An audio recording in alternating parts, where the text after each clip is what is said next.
মামুনুল হককে চিনেন না?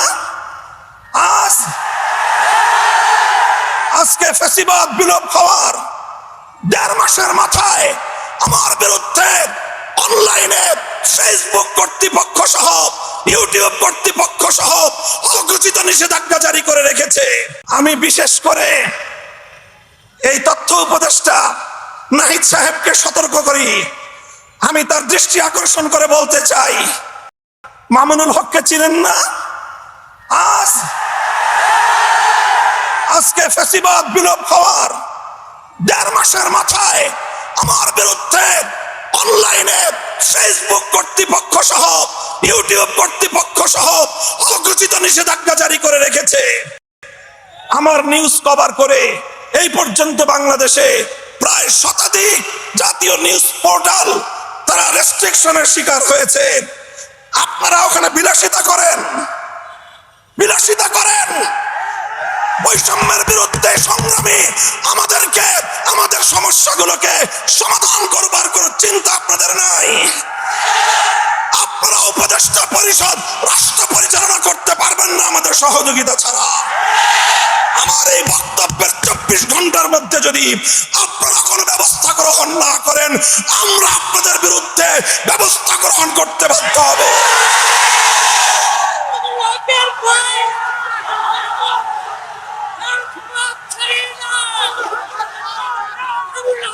সংগ্রামী সাথী ও বন্ধুগণ, আমরা পরিষ্কার ভাষায় বলি, আন্দোলনে ছিলাম আমরা, সংগ্রামে ছিলাম আমরা, রক্ত দিয়েছি আমরা, কারারুদ্ধ হয়েছি আমরা, অন্যায় অপমানের শিকার হয়েছি আমরা, ষড়যন্ত্রের শিকার হয়েছি আমরা, যুদ্ধ করে বিজয়ের রণাঙ্গনেও ছিলাম আমরা। এখন সম্মিলিতভাবে এই রাষ্ট্রটাকে এগিয়ে নেওয়ার দায়িত্ব আমাদের। আমরা সহযোগিতা করতে চাই, গায়ে পড়ে সহযোগিতা করতে চাই। আমাদের গায়ে পড়ে সহযোগিতা যদি পায়ে ঠেলতে চান, সে পা ভেঙে গুড়িয়ে দিতে এক মুহূর্ত আমরা বিলম্ব করব না। আল্লাহ পাক রব্বুল আলামিন এই বাংলাদেশকে একটি সুন্দর সমৃদ্ধশালী একটি বাংলাদেশ হিসেবে এগিয়ে নেওয়ার তৌফিক দান করুন।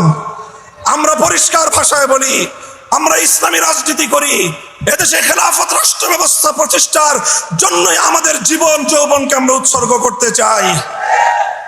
আপনারা কে কি রাজনীতি করবেন আপনাদের বিষয়। আমরা আমাদের আদর্শ আপনাদের উপর জোর করে চাপিয়ে দিতে চাই না, কিন্তু আমাদের রাজনীতির প্রতি যদি কেউ বৈষম্যমূলক দৃষ্টিভঙ্গি নিয়ে তাকাবার চেষ্টা করেন, চোখ উপড়ে ফেলবো।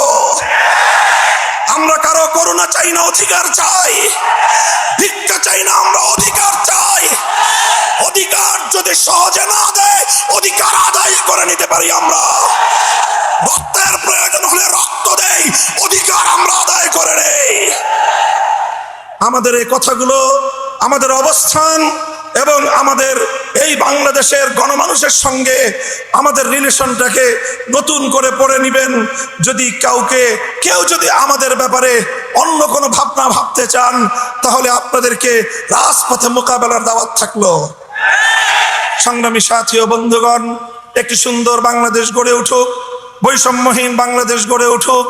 আর কোন শিক্ষাঙ্গনে তোফাজ্জলদের মতো আর কোন মানুষকে যেন এভাবে বিচার বহির্ভূত হত্যাকাণ্ডের শিকার হতে না হয়।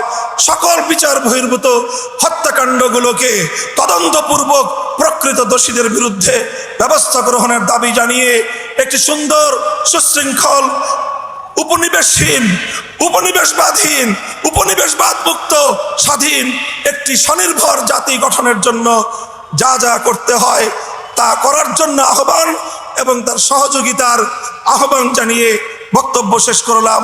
নাসরুম মিনাল্লাহি ওয়া ফাতহুন করিম ওয়া আখিরু দাওয়ানা আলহামদুলিল্লাহি রাব্বিল আলামিন। বাংলাদেশ খেলাফত ছাত্র মজলিস জিন্দাবাদ, বাংলাদেশ খেলাফত মজলিস জিন্দাবাদ। সুবহানাল্লাহি ওয়া বিহামদিহি, সুবহানাকাল্লাহুম্মা ওয়া বিহামদিক, আশহাদু আল্লা ইলাহা ইল্লা আনতা, আস্তাগফিরুকা ওয়া আতুবু ইলাইক।